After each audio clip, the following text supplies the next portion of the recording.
Hey fam! So today I am coming at you from a gig that I am doing, and I felt like this was kind of the perfect time. It's very synchronicitous for me to talk to y'all a little bit about time management and how that relates to, well, in the case of what I like to talk about on this channel, writing a novel, right? But really, you can apply this information to just about anything if you are trying to accomplish stuff in your life and you're a very busy person. So, let's get into this. This is not a topic that I ever thought that I would actually be giving people advice on because I have not always been the best with time management. I naturally am very ADD and I procrastinate and I get overwhelmed with projects that I'm trying to do, and so sometimes it's really hard for me to finish things. But over the last few years especially, I have gotten considerably better at this, and I want to talk to you about how that occurred and what some of my tips would be for anyone who might stumble across this video. Let's go.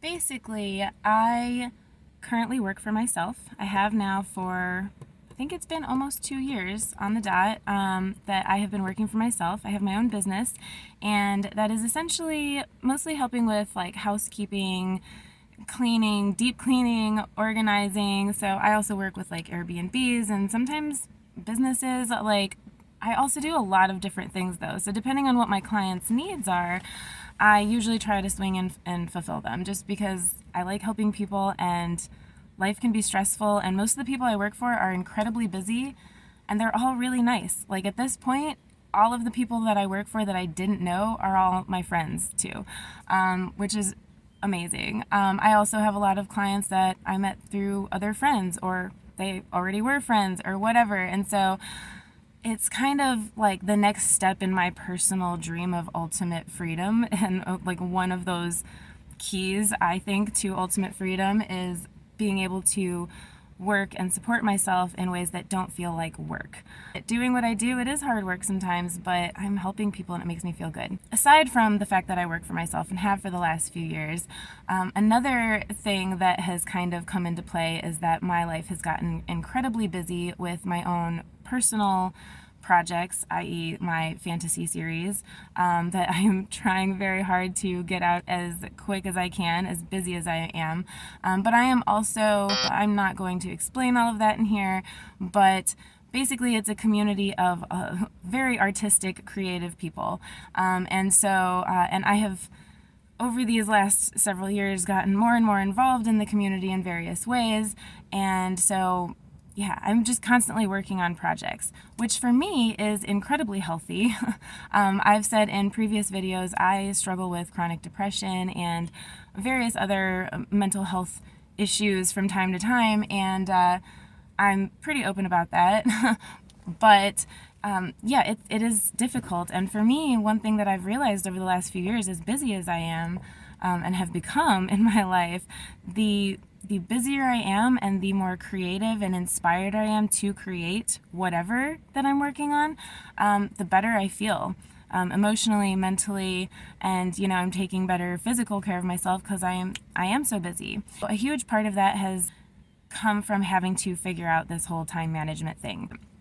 First things first, I had to really get serious with myself and be like, okay, what is actually important to me in this moment, and how can I prioritize these things, right? So obviously, like, I have to make a living. I have things to pay. I have debt that I am working to pay off, all these things. So if I have, especially in the line of work I'm doing, if I have work that just falls into my lap, I'm going to swoop it up. That is a big priority for me. Big priority, probably up there on the list for most people, unfortunately, because of the society that we live in. So obviously that's something you might want to take into consideration too. And I want to talk a little bit about the balance between, overworking and underworking, because it has become a big thing, I feel like, especially in certain communities, that I've noticed over the years, that like this concept of like, you don't have to work that hard. You can just wish everything into existence by like thinking about it all the time. And I'm just here to tell you, yes, I am a witch. I am a witchy person. I definitely believe in magic. However, you cannot just sit. I'm sorry, but we live in a physical reality. You cannot just constantly just be sitting around thinking about what you want and expect it to fall in your lap. Yes, there might be certain different layers of privilege that some people have that can make that more accessible for them. But if you are just an average Joe that has always had to work hard for anything you have, then you can't just expect, no matter how much magic you're doing in the astrals, you can't just expect that that is going to manifest anytime soon without you putting any work into it. So that's the first point I want to make with that. The second point that I really want to get into, though, is that yes, you also do need to take time to just relax and not overwork yourself, because by doing that and investing in your own personal self-care, then you are actually still being more productive because you won't burn out. And I know a lot about burnout. I have done this to myself many times. This is something that I'll be honest, I'm still working out in certain ways, in certain regards, but I've gotten considerably better about it over the last year, especially because I had a crazy year last year. I had to get serious with myself and recognize that, okay, I've gotten in the habit of being like, oh, I just don't have the time or the energy to do this thing because I already worked today. And then I would just be lazy and want to go home, and I'd have things I'd want to do while I was at work, and then I'd get home and just knock out and like watch a TV show. And instead of doing that, instead of doing what I actually wanted to do, I would just be lazy and do something that didn't require as much brain power, or was just, I allowed myself, my ADD to take over and just fall down a rabbit hole somewhere else, which sometimes can be great for creative inspiration. But what I learned last year is I had to be honest with myself and say, okay, what is my priorities? Again, like aside from finances, when it comes to my creative projects and things that I'm trying to do for myself, where does that fall on like how important it is for me? And writing a novel takes a long time, especially if you've never done it before. And so I had to sit there and realize, okay, instead of coming home and, I've never been one that really likes writing down a schedule, and I still kind of barely do. If I was at home right now, I would show you what I do. But I basically have a dry erase board, and I have like each month I go through and I write kind of my list of priorities on that and what is most important for me to finish that month. And then I'll write on like the lower half, Monday through Sunday, what does my schedule look like? And I will schedule myself time to relax and do whatever the hell I want.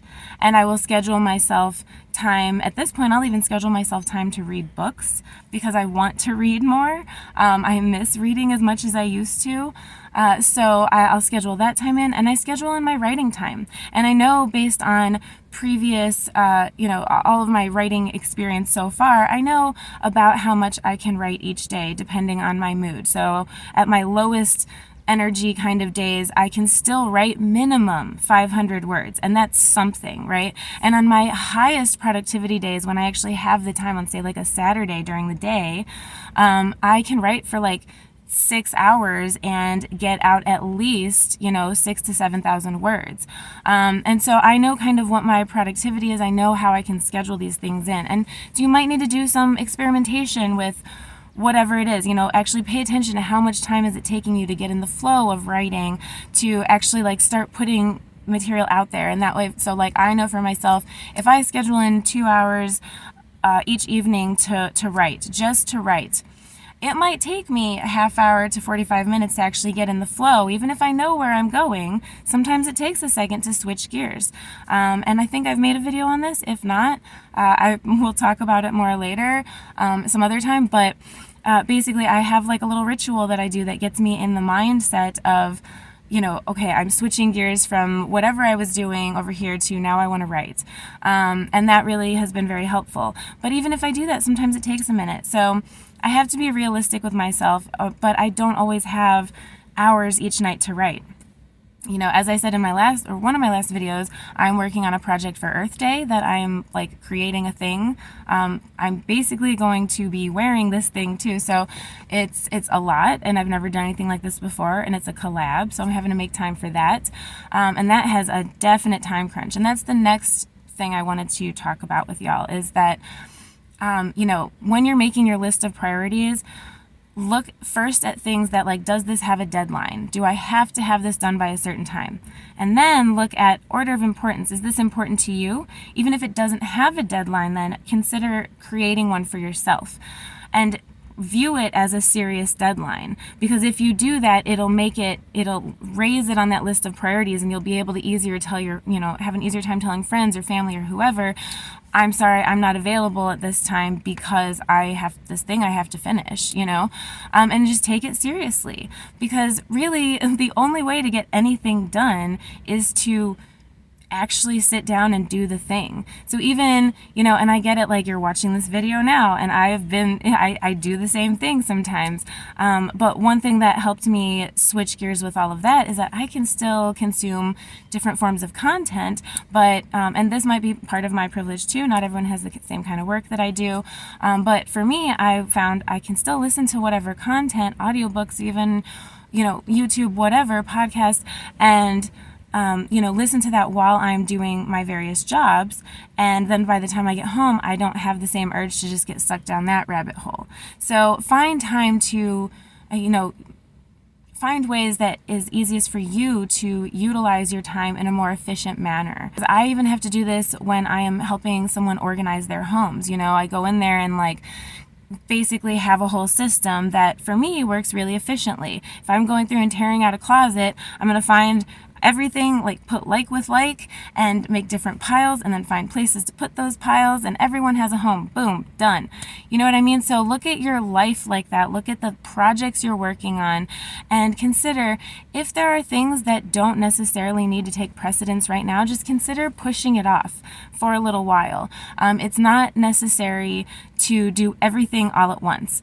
I feel like for myself personally, and I think it might just have to do with when my birthday falls, but the springtime, I feel so much, just like energy of just creating everything. I get all of my ideas in the spring, and I will write everything down or start, I'll collect whatever project inspiration I get at this time of year, and I will have stuff that I can do the entire year. And that also works great for me personally, because I tend to be the kind of person who, like, I get bored easily. So I need to cycle through my interests.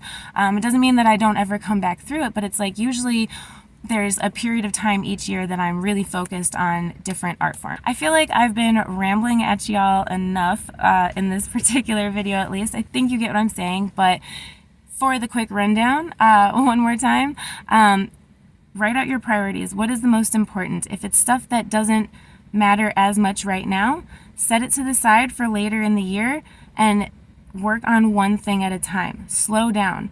Make a list for yourself, and basically schedule time for yourself, including time to relax, because otherwise you will burn out if you get too caught up into it, or you will overwhelm yourself and just not get started, period, at all. So in order to do that, make time in your life for balance. And it can be, you can still create time even for chaos. If you need some level of chaos in your life and spontaneity, I know it sounds really weird. It sounds silly for me to even say, but you can schedule time for chaos. You can say, this weekend from, like, Friday at this point in the evening to Saturday, or to, like, Sunday or whatever morning, I am not scheduling anything for myself because I'm going to go have a good time with all my friends and I just want to see what happens. You can totally do that, but make sure that you have a certain amount of structure to whatever it is that you're trying to do. Schedule out your morning routine, what your work hours are for that day. When you get home, how many hours do you have to write? How many hours are you going to allow yourself to just veg out and play a video game or watch a TV show that you really like or something like that? How many hours a night are you going to save time to just be with your family or your spouse or your friends or your roommates or whoever you spend time with, right? Make time for what's important to you, and don't try to do everything all at once. I feel like that's the best advice I can give y'all. I hope this was helpful to somebody. I know this was kind of long, and I did promise that y'all would see my wand that I talked about in my last video. Sorry to anyone who doesn't know what I'm talking about, but go watch the video. It's fun. I did actually create that wand and I did consecrate it. However, given that I am at this gig right now, I am not able to show that to you just yet, but I don't feel like it's really the best video for me to do that in. I have a video, more on that later, but I will also be showing you my wand in that video whenever I get it up. So I do post minimum once a week on Wednesdays, and I do try at least once on weekends. Kind of depends on my schedule, but you'll always get that one video a week from me. So please like, share, subscribe, and thank you so much to all my new subscribers. Y'all, 100 subscribers. I love you guys. Thank you for being here, and happy writing.